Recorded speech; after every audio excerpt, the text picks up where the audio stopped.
Friends, welcome to my channel success fibre classes. आप सब कैसे हैं? आई होप सो आप सभी अच्छे होंगे। तो एसटेट टीजीटी साइंस जो प्रिपरेशन करा रही हूँ मैं, है ना, तो उसके अंदर हमने केमिस्ट्री पोर्शन शुरू कर रखा है। तो आने वाले जो अपकमिंग एसटेट 2025 के लिए क्लास बहुत ज़्यादा इम्पोर्टेंट है, ठीक है, क्योंकि मैंने बता ही रखा है आप सभी को।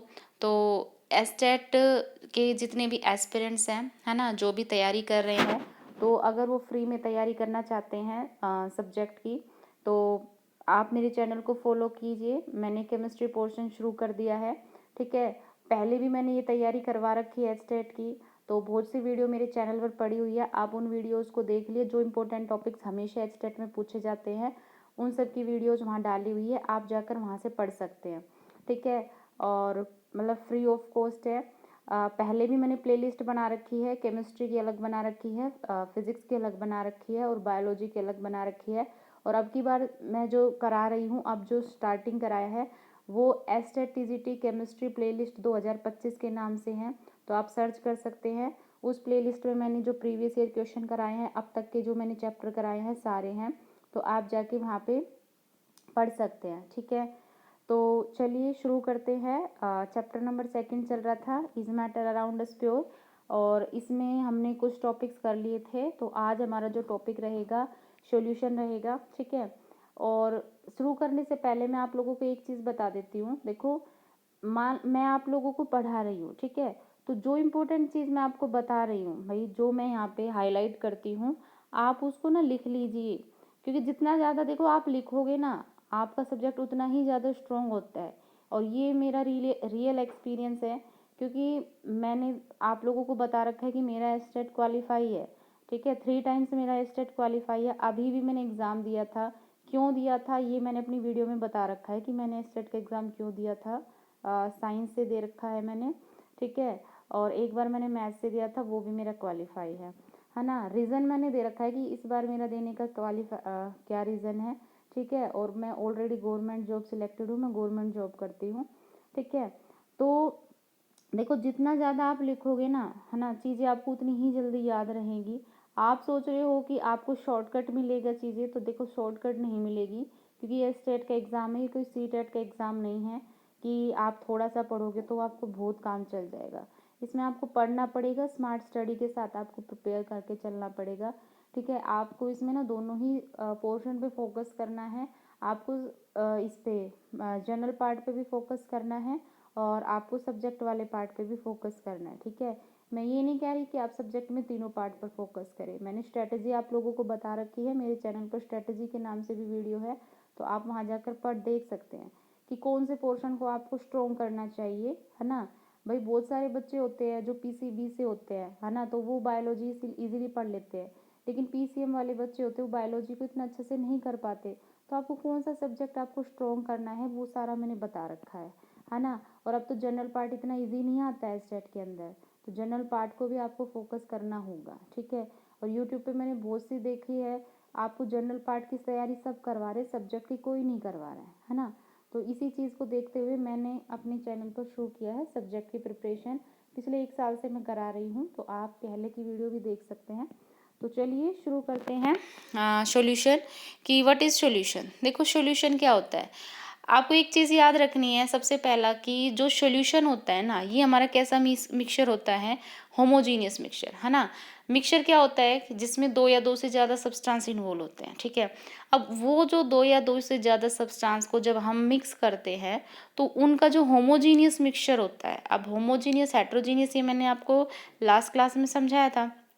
तो होमोजीनियस जो मिक्सचर होता है, वो ही हमारा क्या होता है, सॉल्यूशन, ठीक है। वो क्या होता है हमारा सॉल्यूशन, ठीक। अब यहाँ पर देखो एग्जाम्पल के लिए, जैसे मैंने बोला, अब भाई हम सिंपल चीज़ों से समझते हैं। मान लो हम चीनी को पानी में डाल रहे हैं, है ना। तो चीनी को जब आप पानी में डालते हैं, तो आपको इसका होमोजीनियस मिक्सचर मिलता है। क्यों? क्योंकि आपने 2 कंपोनेंट लिए हैं, और दोनों कंपोनेंट जब बिल्कुल घुल जाते हैं, तो उनकी एक ही लेयर आपको दिखाई देती है ना। उनकी क्या दिखाई देती है आपको? एक ही लेयर आपको दिखाई देती है ना। तो इसलिए कौन सा मिक्सचर हो गया? Homogeneous mixture. मतलब दोनों इतने अच्छे से डिजोल्व हो जाते हैं कि हमें पता ही नहीं लगता कि इसके अंदर हमने 2 कंपोनेंट को डिजोल्व किया हुआ है, ठीक है। तो वही हमारा मिक्सचर कैसा होता है? होमोजीनियस मिक्सचर, ठीक। अब बात आती है कि जो सॉल्यूशन होता है ना, उसमें क्या होता है, दो चीज़ें इन्वॉल्व होती है, एक होता है सोल्यूट, ठीक है, और एक होता है सोलवेंट, ठीक है। सोल्यूट और सोलवेंट इनको मिलाकर ही हमारा क्या बनता है, सॉल्यूशन। अब क्योंकि इसमें दो कंपोनेंट है, इसलिए ऐसे सॉल्यूशन को हम क्या बोलते हैं, बाइनरी सॉल्यूशन। कैसा सॉल्यूशन बोलते हैं, बाइनरी सॉल्यूशन। क्यों, क्योंकि इसमें एक सोल्यूट कंपोनेंट है और दूसरा सोलवेंट है, तो क्या हो गया हमारा बाइनरी सॉल्यूशन। अब सोल्यूट क्या होता है और सोलवेंट क्या होता है, देखो सोल्यूट होता है जो सॉल्यूशन के अंदर छोटी मतलब स्मॉल क्वांटिटी में लिया जाता है, ठीक है, और सोलवेंट क्या होता है, जो सॉल्यूशन के अंदर लार्ज क्वांटिटी में मिक्स किया जाता है, वो हमारा क्या होता है, सोलवेंट, ठीक है। एग्जाम्पल के लिए जैसे आप सबको एक डायग्राम दिख रहा होगा, इसमें क्या हो रहा है, एक बीकर लिया है, बीकर के अंदर सोलवेंट मतलब पानी लिया है, और पानी के अंदर आपको दिखाई दे रहा होगा ऊपर से स्पून में चीनी है वो डाल रहे हैं, ठीक है। अब पानी की क्वांटिटी ज़्यादा है और चीनी की क्वांटिटी कम है, तो पानी यहाँ पे क्या हो गया, सोलवेंट, और चीनी यहाँ पे क्या हो गया, सोल्यूट, ठीक है। तो यही हमारा क्या होता है, सोल्यूट और सोलवेंट, ठीक। अब आता है टाइप ऑफ सॉल्यूशन, कि सॉल्यूशन कितने टाइप का हो सकता है। देखो जब हम सब्सटेंस के नेचर की बात करते हैं तो वो हमारा जो सॉल्यूशन होता है वो तीन टाइप का होता है। एक होता है सॉलिड सॉल्यूशन, एक होता है लिक्विड सॉल्यूशन, और एक होता है गैसीय सॉल्यूशन। अब इनमें क्या डिफरेंस होता है, देखो सॉलिड सॉल्यूशन, सॉलिड सॉल्यूशन का मतलब है कि ऐसा सॉल्यूशन जिसमें सोलवेंट, सोलवेंट क्या होता है भाई, जो लार्ज क्वांटिटी में लिया जाता है, जिसके अंदर हम मिक्स करते हैं, और जिसको मिक्स करते हैं वो सोल्यूट होता है। तो इसमें क्या होता है, सोलवेंट हमारा किस स्टेट में होता है, सॉलिड स्टेट में, ठीक है। किस स्टेट में होता है, सॉलिड स्टेट में, तो वो हमारा क्या होता है, सॉलिड सॉल्यूशन, यानी इसमें सॉलिड एक्ट करता है एज अ सॉल्वेंट की तरह, ठीक है। एग्जाम्पल के लिए जैसे एलोय, एलोय क्या होता है, मैंने आपको बताया था, एलोय क्या होती है, मेटल का मेटल के साथ में मिक्सचर, और कैसा मिक्सचर होता है, होमोजीनियस, है ना। एलोय भी कैसा मिक्सचर होता है, होमोजीनियस। तो मेटल का मेटल में जब हम मिक्सिंग करते हैं तो वो एलोय होती है। अब देखो यहाँ पे सोलवेंट क्या हमारा, सॉलिड, क्योंकि मेटल की स्टेट क्या होती है, सॉलिड, ठीक है। तो यही हमारा क्या होता है, सॉलिड सॉल्यूशन। इसके अलावा जो अमलगम होता है हमारा, वो भी हमारा क्या होता है, सॉलिड सॉल्यूशन है। ये एग्जांपल्स है ना, आपको याद रखने पड़ेंगे। उसके बाद में नेक्स्ट हमारा होता है लिक्विड सॉल्यूशन। लिक्विड सॉल्यूशन, अब तो आप समझ ही गए कि इसमें क्या होगा भाई, लिक्विड हमारा सोलवेंट की तरह एक्ट करेगा, है ना। एग्जाम्पल के लिए मैंने अब तक आपको बहुत बहुत सी एग्जाम्पल दे रखा है शुगर का वाटर में, है ना। जब हम शुगर को पानी में डालते हैं तो शुगर का सॉल्यूशन बनता है, तो इसमें देखो सोलवेंट क्या हमारा, वाटर, और वाटर की फेज क्या होते हैं, लिक्विड। तो ये हमारा कैसा सॉल्यूशन हो जाएगा, लिक्विड सॉल्यूशन, ठीक है। इसी तरह से एरिएटेड ड्रिंक्स जो होती है, एरिएटेड ड्रिंक्स क्या होती है भाई, CO2 को जब हम हाई प्रेशर पर वाटर में डालते हैं, तो अब देखो वाटर क्या है यहाँ पे, लिक्विड है, तो इसका मतलब ये कैसा सॉल्यूशन हो गया हमारा, लिक्विड। उसके बाद में नेक्स्ट आता है हमारा गैसीय सॉल्यूशन। गैसीय सॉल्यूशन क्या होता है भाई, गैसीय सॉल्यूशन होता है जिसमें गैस हमारी एक्ट करती है सोलवेंट की तरह, और इसका सबसे अच्छा एग्जांपल क्या है, एयर। क्या है, एयर, क्योंकि आपको पता है एयर कैसा होता है, एयर होमोजीनियस मिक्सचर होता है, बहुत सारी गैसेस होती है ना। गैसेस आपस में मिक्स होती है, तो ऑब्वियस सी बात है वहाँ पे सारा सोलवेंट क्या है, गैसेस फॉर्म में है। तो ये हमारा क्या हो जाएगा, गैसीय सॉल्यूशन। उसके बाद अब आती है सॉल्यूशन की प्रॉपर्टीज़, कि जो सॉल्यूशन होता है उसकी क्या क्या प्रॉपर्टीज़ होती है। तो सबसे पहले हमने पढ़ लिया कि जो सॉल्यूशन होता है ये हमारा दो या दो से ज़्यादा सब्सटेंस का कैसा मिक्सचर होता है, होमोजीनियस, ठीक है। कैसा मिक्सचर होता है, होमोजीनियस, ठीक है।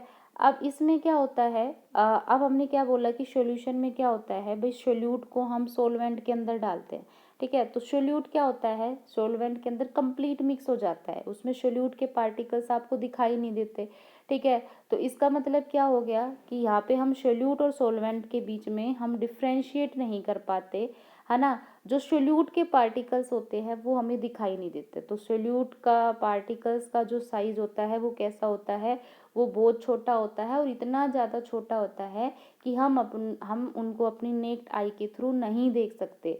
तो they can not be seen by naked eye. Naked eye का मतलब होता है जो हमारी आई, रियल आई होती है, उनसे हम उनको नहीं देख पाते। जैसे आप पानी में चीनी मिक्स करते हैं, है ना, तो चीनी बिल्कुल मिक्स हो जाती है, तो क्या आप चीनी पानी में देख सकते हो, नहीं देख सकते। उसके बाद थर्ड आता है कि solute particles can not be separated by filtration. मतलब सॉल्यूशन के अंदर हम सोल्यूट पार्टिकल्स को फिल्टर नहीं कर सकते, हम उनको सेपरेट नहीं कर सकते, है ना। भाई चीनी का घोल आपने बना लिया और अब आप छान रहे हो उसको, तो आपने क्या देखा है कि पूरा छलनी के अंदर से वो पूरा जो शुगर का सॉल्यूशन है वो पूरा पास हो जाएगा। या कभी ऐसा हुआ है कि आपने देखा हो कि चीनी ऊपर आ गई हो? नहीं ना। तो इसका मतलब सोल्यूट के पार्टिकल्स होते हैं वो इसमें सेपरेट नहीं होते। नेक्स्ट प्रॉपर्टी क्या कह रहा है कि जो सॉल्यूशन होता है ये बहुत ज़्यादा स्टेबल होता है। क्यों स्टेबल होता है? क्योंकि भाई इसमें क्या होता है, जैसे मानो ये पानी है, पानी में आपने चीनी घोल दी तो ये आपका शुगर सॉल्यूशन बन गया। इसके अंदर ये सारा क्या है? Sugar solution. अब आपको इसमें कुछ टाइम के लिए आपको इसमें रेस्ट में रख दिया, ठीक है, तो क्या होगा कि क्या ऐसा होगा कि जो चीनी के पार्टिकल्स है वो नीचे सेटल होंगे? नहीं, क्योंकि चीनी के पार्टिकल्स तो पूरे के पूरे क्या हो गए? डिजोल्व हो चुके, है ना। तो इसका मतलब क्या है? सॉल्यूशन हमारा कैसा रहेगा? स्टेबल रहेगा, स्थिर रहेगा। उसके बाद इसमें क्या होता है? एक क्लियर सॉल्यूशन हमें दिखाई देता है, बिल्कुल सही है। फोर्थ होता है, लास्ट इसकी जो प्रॉपर्टी है वो क्या है कि जो ट्रू सॉल्यूशन होता है वो लाइट को स्कैटर नहीं करता, इसलिए लाइट का पाथ यहाँ पर विजिबल नहीं होता है। अब इसका मतलब क्या है? देखो, आपने जैसे मान लो ये आपने ले लिया बीकर और इसमें आपने पानी में चीनी मिक्स कर दी, तो ये हमारे पास में शुगर सॉल्यूशन है। अब मैंने यहाँ पे कोई भी लाइट का सोर्स रख दिया, मैंने रख दिया यहाँ पे टॉर्च रख दी।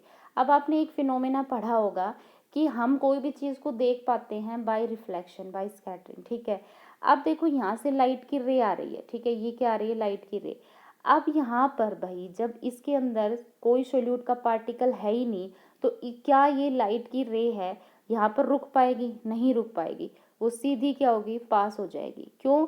क्योंकि भाई जब यहाँ पे उस लाइट की रे को कोई रोकने वाला ही नहीं है, कोई यहाँ पे बैरियर ही नहीं है इसके पाथ में, तो लाइट की रे तो सीधी चली जाएगी। अगर यहाँ पे बैरियर होता तो लाइट की रे आती, उसे टकरा कर और वापस बिखर जाती और हमारी आंखों तक पहुँचती और उसी पाथ से हम क्या करते? लाइट के पाथ को देख पाते। पर इसमें तो क्या होता है? इसमें सोल्यूट का पार्टिकल्स तो होता ही नहीं है ना। इसमें तो क्या है? सोल्यूट का पार्टिकल होता ही नहीं है, तो लाइट की रे सीधी क्या होती है? पास हो जाती है। इसलिए वहाँ पे कोई स्कैटरिंग नहीं होती। स्कैटरिंग ना होने की वजह से हम लाइट के पाथ को नहीं देख पाते। तो इसका मतलब है कि जो सॉल्यूशन होता है वो लाइट को स्कैटर नहीं करता, ठीक है। तो ये था हमारा क्या? सॉल्यूशन, ठीक। उसके बाद अब दो टर्म यहाँ पे होती है, सैचुरेटेड और अनसैचुरेटेड सॉल्यूशन। देखो, सैचुरेटेड सॉल्यूशन को आपको सिर्फ इतना याद रखना है कि सैचुरेटेड सॉल्यूशन वो सॉल्यूशन होता है जिसमें हम और ज़्यादा सोल्यूट को ऐड नहीं कर पाते किसी भी एक फिक्स टेम्परेचर पर, ठीक है। जैसे मानो मैंने बोला कि रूम टेम्परेचर है 27 डिग्री सेल्सियस है और मैं ये पानी है और इसमें मैं चीनी डाल रही हूँ, तो भाई एक टाइम तो ऐसा होगा ना कि पानी जो चीनी है वो घुलना बंद हो जाएगी, है ना। तो वो हमारा सॉल्यूशन क्या कैसा होगा? सैचुरेटेड। और दूसरा होता है अनसैचुरेटेड। अनसैचुरेटेड इसका जस्ट अपोजिट होता है सैचुरेटेड का, कि ऐसा सॉल्यूशन होता है जिसमें हम और ज़्यादा सॉल्यूट एक फिक्स टेम्परेचर पर ऐड कर पाए, वो होता है हमारा अनसैचुरेटेड सॉल्यूशन, ठीक है। उसके बाद आप देखो सोल्यूबिलिटी टॉपिक जो है ना, ये आपको मैं अगली क्लास में करवाऊंगी, ठीक है, क्योंकि बहुत बड़ा टॉपिक है, अभी आपको समझ नहीं आएगा। अभी हम चलते हैं यहाँ पर। देखो, अब की बार मास परसेंटेज से ना न्यूमेरिकल पूछा गया था स्टेट के अंदर, ठीक है। मास परसेंटेज का फॉर्मूला अगर आपको पता होता तो आप बिल्कुल डायरेक्ट इस क्वेश्चन को कर पाते। देखो, मास परसेंटेज क्या होता है? ये एक कंसंट्रेशन टर्म्स होती है ना। मास परसेंटेज क्या होती है? ये एक कंसंट्रेशन टर्म्स होती है, ठीक है। अब इसमें क्या होता है? इसका सीधा बस आपको फॉर्मूला याद रखना है। मास परसेंटेज ऑफ सोल्यूट, हमें बताना है कि किसी भी एक सॉल्यूशन में सोल्यूट का मास परसेंटेज कितना है। तो उसके लिए एक फॉर्मूला होता है मास ऑफ सोल्यूट अपॉन में मास ऑफ सॉल्यूशन इनटू 100, ठीक है। जैसे एग्जांपल के लिए मैंने बोला आपके पास में 5% सॉल्यूशन है शुगर का, ठीक है। तो इसका मतलब क्या है भाई? कोई भी चीज़ अपने आप में क्या होती है? 100%। कोई भी चीज़ अपने आप में क्या होती है? 100%। क्योंकि हम यहाँ पे मास की बात कर रहे हैं तो यूनिट किस में चलेगी? यहाँ पे ग्राम में, ठीक है। मैंने क्या बोला कि 5% शुगर का सॉल्यूशन है, तो इसका मतलब क्या है कि अगर मेरे पास में टोटल सॉल्यूशन 100 ग्राम है तो उसमें 5 ग्राम किसका अमाउंट है? शुगर का। बाकी का 95 ग्राम किसका बचा? पानी का, ठीक है। तो यही हमारा होता है मास परसेंटेज। अब मास परसेंटेज सोल्यूट का निकालने का फॉर्मूला क्या होता है? ऊपर हम सोल्यूट का मास लेंगे, उसको सोल्यूशन के मास से डिवाइड कर देंगे और गुणा में परसेंटेज निकालने के लिए 100 से मल्टीप्लाई कर देंगे, ठीक है। अब आपको पता है मास ऑफ सॉल्यूशन क्या होता है भाई? सॉल्यूशन किससे मिलकर बनता है? Solute plus solvent. तो ऑब्वियस सी बात है कि सॉल्यूशन का मास निकालने के लिए हमें सॉल्वेंट का मास प्लस सोल्यूट का मास दोनों को ऐड करना होगा, तभी हमारे पास सॉल्यूशन का मास आएगा। तो इसका मतलब फॉर्मूला बन गया ये। अब इसके ऊपर मैं आपको दिखाती हूँ कि न्यूमेरिकल देखो ये हमारे पास में न्यूमेरिकल, ठीक है। क्या है इस न्यूमेरिकल में, ये कह रहा है कि हमारे पास में 6 ग्राम सोडियम हाइड्रोक्साइड है, उसको डिज़ोल्व किया है 100 ग्राम पानी के अंदर। तो ये कह रहा है कि यहाँ पर आपको सॉल्यूशन में मास परसेंटेज निकालना है सोडियम हाइड्रोक्साइड का।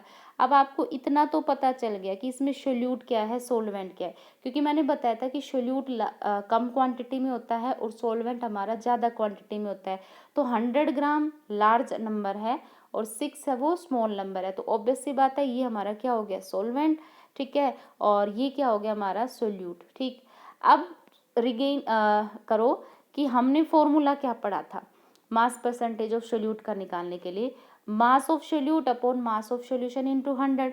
अब इधर देखो इसने क्या बोला है कि हमारे पास में पानी है और पानी में हमने किसको ऐड किया है, सोडियम हाइड्रोक्साइड को, ठीक है। अब ये कम क्वांटिटी में, दैट मीन्स ये सोल्यूट हो गया, वाटर क्या हो गया, सोलवेंट। तो हमें पहले सोल्यूशन का मास निकालना पड़ेगा। अब सोल्यूशन का मास मैंने क्या बताया था कि जो सोलवेंट सोल्यूट है उसके मास में हम सोलवेंट का मास ऐड कर देंगे तो हमारे पास में ओवरऑल सोल्यूशन का मास हमें पता चल जाएगा। सोल्यूट का कितना दे रखा है, 6, सोलवेंट का कितना दे रखा है, 100, तो इसको ऐड करेंगे तो कितना आएगा, 106, ठीक है। अब यहाँ पर हम बस निकाल देंगे सोडियम हाइड्रोक्साइड का, इसने पूछा है, तो क्या होगा, mass of sodium hydroxide upon में मास ऑफ सोल्यूशन इनटू में 100। सोडियम हाइड्रोक्साइड का मास कितना है, 6 ग्राम, सोल्यूशन का कितना है, 106। परसेंटेज निकालने के लिए 100 से डिवाइड करें, 100 से मल्टीप्लाई करेंगे तो आंसर हमारा कितना आ जाएगा, 5.66%, ठीक है। तो यही हमारा क्या था, मास परसेंटेज, ठीक है। कभी कभी आपको इसको परसेंटेज बाय वॉल्यूम की फॉर्म में भी पूछ लिया जाता है, तो इसमें क्या हो जाएगा, अभी परसेंटेज बाय वॉल्यूम, अब आपको पता है वॉल्यूम की क्वांटिटी होती है लीटर के अंदर, तो इसमें हम क्या ले लेंगे, मिलीलीटर में देख लेंगे, ठीक है। फॉर्मूला आपको बस इतना ही याद रखना है। इसमें क्या करना है, वही वॉल्यूम ऑफ सोल्यूट, क्योंकि वॉल्यूम निकाल रहे हैं तो volume of solute divided by volume of solution into 100, वही रहेगा बस। अब देखो इसका ऊपर न्यूमेरिकल देखो, देखो यहाँ पे न्यूमेरिकल में क्या गिवन है कि 20 सेंटीमीटर क्यूब यहाँ पर एसीटोन है, उसको वाटर में ऐड किया गया है और यहाँ पे टोटल वॉल्यूम हमें कितनी मिल रही है, 250 सेंटीमीटर क्यूब। तो ध्यान से समझना, इसने वाटर की क्वांटिटी नहीं बताई, लेकिन इसने कहा है कि जो टोटल वॉल्यूम मिल रही है वो 250 सेंटीमीटर क्यूब मिल रही है, तो दैट मीन्स ये हमें सोल्यूशन का मास दे रखा है ना। तो ये कह रहा है कि एसीटोन की परसेंटेज वॉल्यूम बतानी है, तो सिंपल है, वॉल्यूम ऑफ सोल्यूट अपॉन में वॉल्यूम ऑफ सोल्यूशन इनटू में 100। अब यहाँ पे सोल्यूट क्या है, देखो 20 सेंटीमीटर क्यूब, क्योंकि कम क्वांटिटी में है तो क्या हो जाएगा 20। अब इसने टोटल वॉल्यूम दे रखी है तो इसका मतलब ये सोल्यूशन का हो गया, और हाँ परसेंटेज निकालने के लिए 100 होगा, तो यहाँ से जब हम इसको सोल्व करेंगे तो हमारे पास में कितना आ जाएगा, ये आ जाएगा 8%, ठीक है। तो ये क्या था, परसेंटेज बाय वॉल्यूम, इंपॉर्टेंट है क्योंकि यहाँ से न्यूमेरिकल बनता है। तो आई होप सो आप सभी को ये सारे टॉपिक समझ आ गए होंगे, ठीक है। बस ये चैप्टर आपका कल या परसों में ख़त्म हो जाएगा, है ना, क्योंकि चीज़ों को अच्छे से पढ़ो, बारीकी से पढ़ो, क्योंकि केमिस्ट्री इसमें मतलब अच्छी आती है, केमिस्ट्री को भी आप कर लोगे तो आपका अच्छे से यहाँ पे क्लियर हो जाएगा। तो वीडियो अच्छी लगी तो चैनल को लाइक शेयर और सब्सक्राइब कीजिए, ठीक है। प्लेलिस्ट मेरे प्लेलिस्ट मेरे चैनल पर पड़ी हुई है, आप वहाँ से इनको देख लीजिए, अपना रिवाइज कर लीजिए। वीडियो अच्छी लगी चैनल को सब्सक्राइब कीजिए, टेलीग्राम चैनल का लिंक है, उस पर सारी PDF पहले की मेरी पड़ी हुई है, अब भी मैं डाल दूँगी जितने भी मैंने चैप्टर पढ़ाए हैं, ठीक है। So thank you very much.